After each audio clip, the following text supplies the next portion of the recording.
So you guys have mentioned Bethel and Hillsong.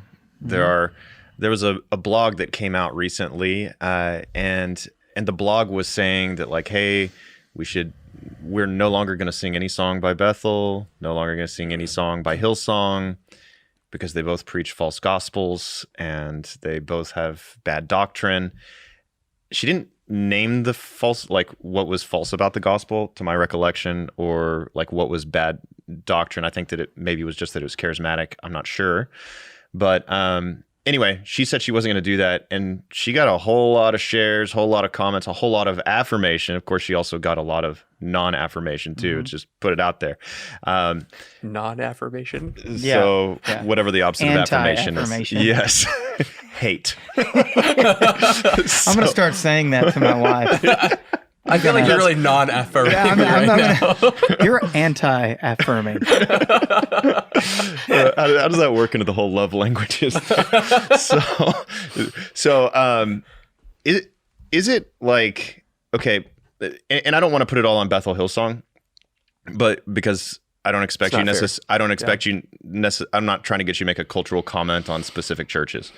I think what I'm more thoughtful about in this is, if a worship song in itself is individually theologically accurate, but let's imagine that it did come from a church that like everyone agreed, like that church has some definite messed up stuff. Some highly suspect stuff. Yes. Mm-hmm. Okay.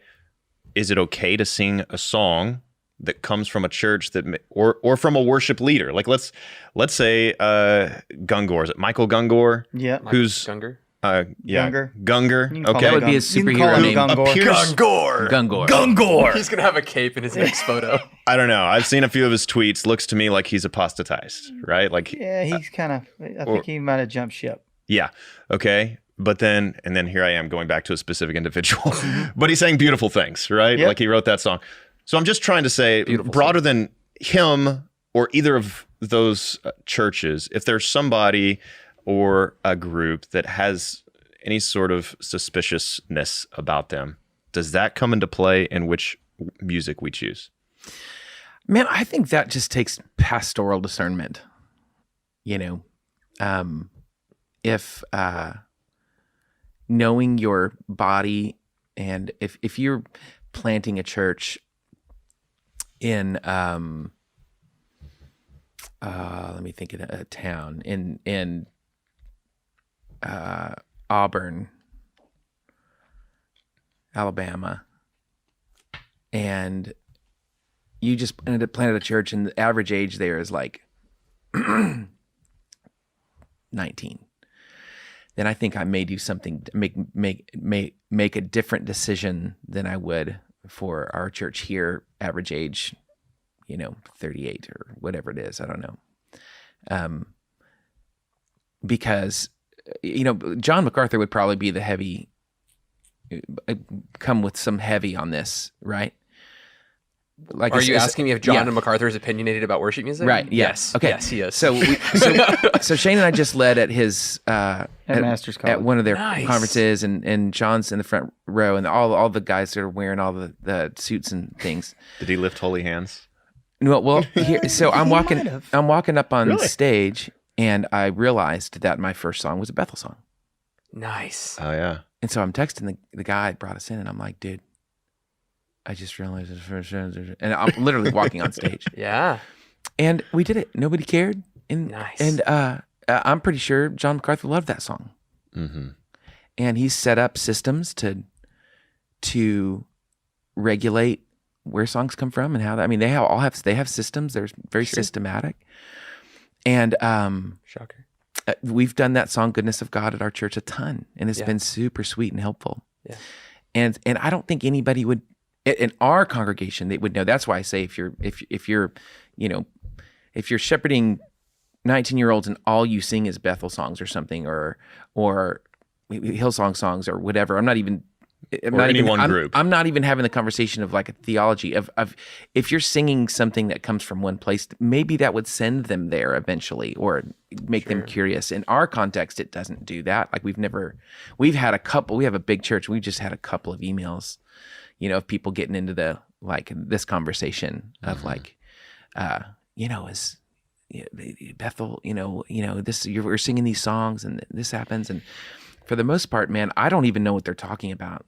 And I live in Christendom. I have no idea like what their argument is, or I didn't see the video, and so anyway, all that to say, where we stand right now is if I can take that song, and that song is a really helpful song and a biblical song, then we treat it as that, as a song, in the same way we would treat it as well. Yeah, Horatio Spafford. Kind of he went off the deep end, and I don't think people are going to take it as well. Granted, there is more danger today because Horatio Spafford's gone and he's not creating content.